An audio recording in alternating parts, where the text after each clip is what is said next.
boy, DEMEGODTV. It's Wave God in this motherfucker. Hey, shout my nigga Demi Tito. Got song pop like I'm Iggy.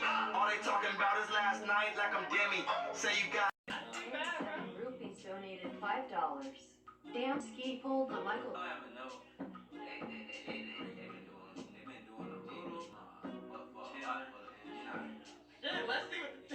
Let's see what the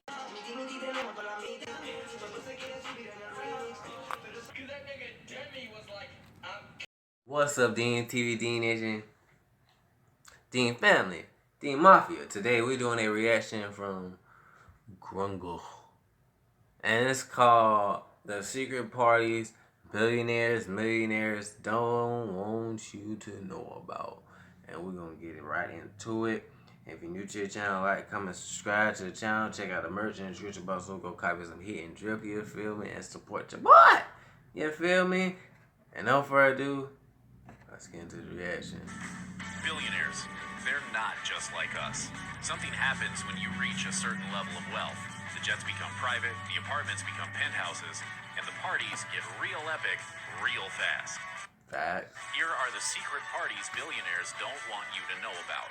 In the hanky-panky filled parties of Silicon Valley, dinner comes first, usually prepared by the host to avoid the prying eyes of cooks and cleaners.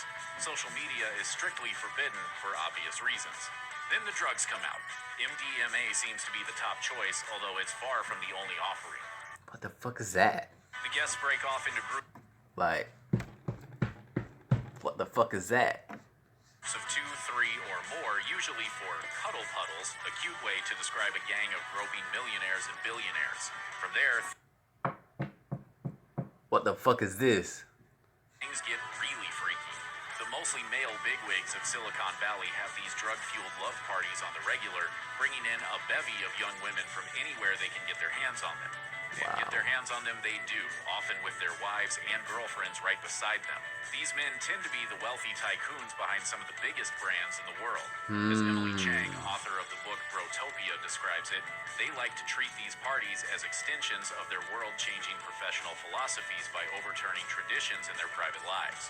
In the end, that means a boatload of hookups in private mansions, estates, and yachts the world over.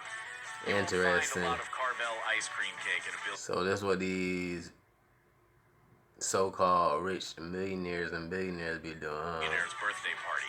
Even Jay-Z and Beyonce dropped $200,000 on their daughter Blue Ivy's first birthday. Businessman Ronald Perlman likes to celebrate his on a 188-foot yacht in the warm waters of St. Bart's, often flying in famous folks like Barry Manilow to sing him happy birthday. Retail tycoon Philip Green once surprised 100 of his friends with a last-minute trip to the Maldives for his 55th. And that's nothing compared to Joe Lowe, the Malaysian billionaire who turned his 31st birthday into the biggest bash Las Vegas had ever seen, even though no one was quite sure who he was. Lowe built what looked like an aircraft hangar on a vacant plot of land and then filled it up with some of the world's biggest stars. Leonardo DiCaprio, Kanye West, and Kim Kardashian were there, along with a Ferris wheel, carousel, circus trampoline, and cigar lounge. Jamie Foxx hosted with performances by Britney Spears, Q-Tip, and Chris Brown. To end the night, a giant fireworks show exploded over the Nevada desert. Henry Nicholas, the founder of the tech company Broadcom, turned a warehouse in California into a never-ending adult fantasy room. The personal pleasure pad was reportedly stocked to the brim with cocaine, meth, and ecstasy, along with cutting-edge technology, making it the ultimate spot to hang with his friends and upper class, or elite spot, I'm gonna call them. And when that wasn't good enough, Nicholas allegedly hired a construction team to covertly connect the place to his home through underground passageways. This shouldn't come as a shock to the folks who know anything about him. He used to secretly spike his colleagues' drinks with ecstasy, and he once smoked so much marijuana on his private plane that the pilot was forced to put on an oxygen mask. Unfortunately, at least for Nicholas, it all came tumbling down when he was arrested for his Caligula-esque lifestyle, along with a laundry list of securities fraud. He was acquitted of all charges, but his rap sheet still isn't a great look for him. Yo, crackhead. The Cannes Film Festival is a lot of things, from a glamorous party to an over-the-top trade all convention. types of shit. Hollywood heavyweights cut deals and schmooze with their favorite movie stars. But for the working girls who fly in, it's a bit of a gold mine. Thousands of women flock to the fest every year, from high-end call girls charging in the thousands to streetwalkers plying their trade for $50. But find the right John and you can hit it big. Some of the women have been reportedly known to make $40,000 a night. According to a Lebanese businessman who described the scene to the Hollywood Reporter, there are about 30 or 40 luxury yachts in the bay during the festival each year. Each boat is filled with about 10 women plus drugs and alcohol. And apparently, this has all been going on for the past 60 years. The 2012 Kappa Beta Phi dinner, a secret gathering of Wall Street royalty, began with the address, "Good evening, exalted high council, former grand swipes in waiting, fellow Wall Street Kappas, and worthless neophytes." The dinner was designed as an ultra-exclusive financial community fraternity at the dawn of the Great Depression. Kevin Roose, author of the book Young Money, described it as a sort of one-percenters friars club. It's a chance for some of the richest men in the world to shut the doors and let loose. It may be the only place you can see literal billionaires perform sexist and homophobic skits and sing lame song parodies about how rich they are. As Roose put it,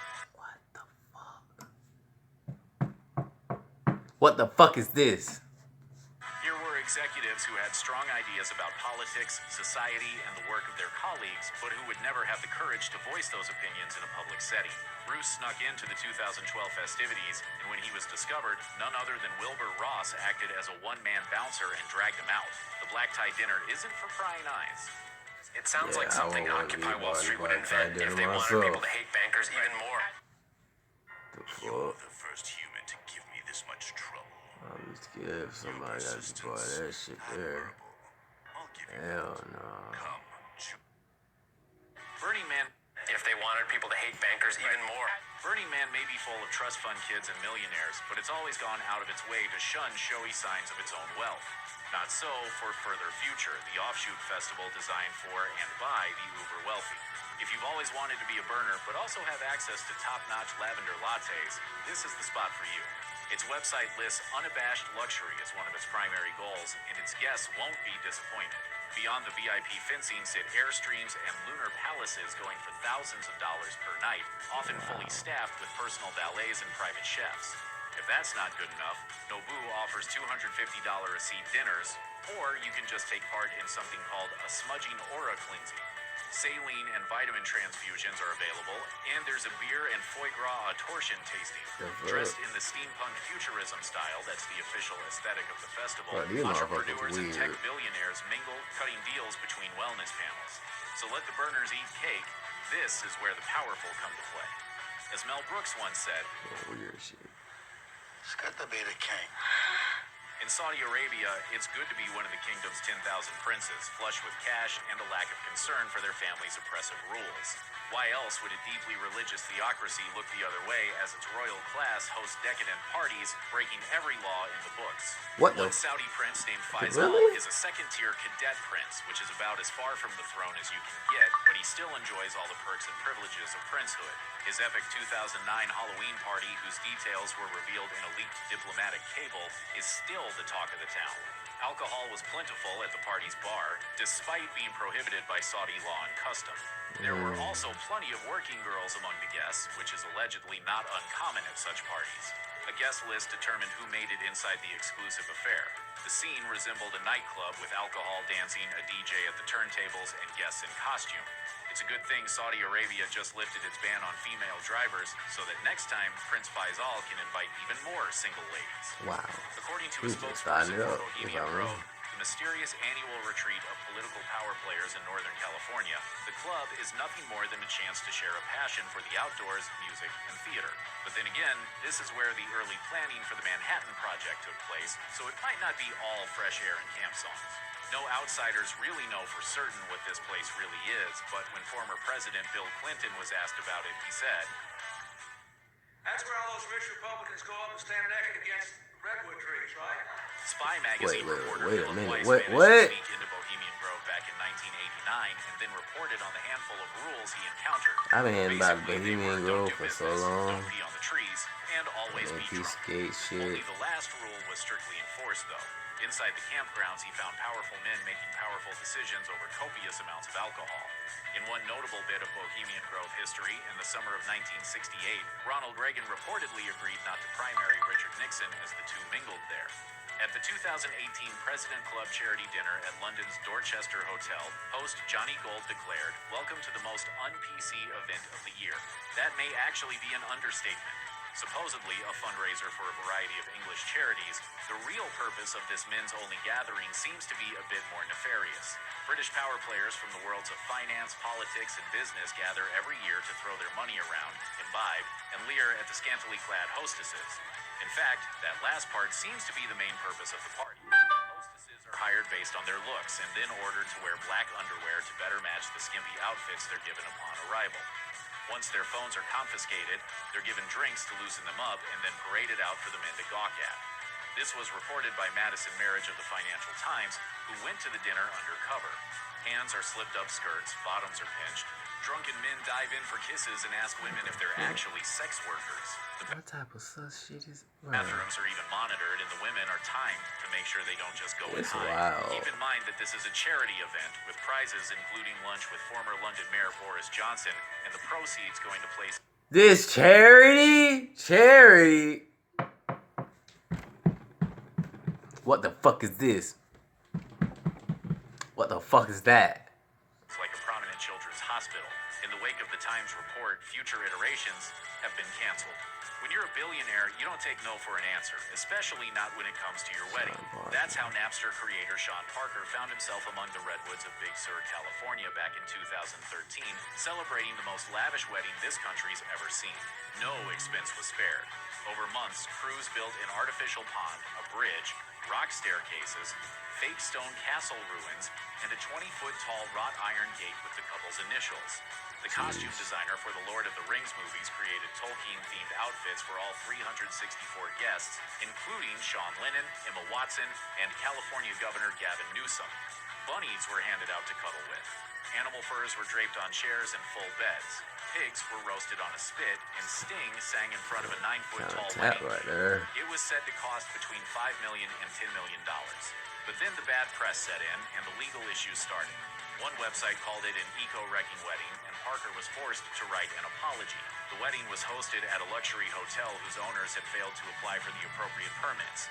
But billionaires don't get in real trouble, not for long at least. Facts. Parker paid a fine and agreed to design an app for So they California. can cover up their shit real quick. Check out one of our newest That's videos what they do, right here. cover up their Plus, shit. even more grunge videos about your favorite stuff are coming soon.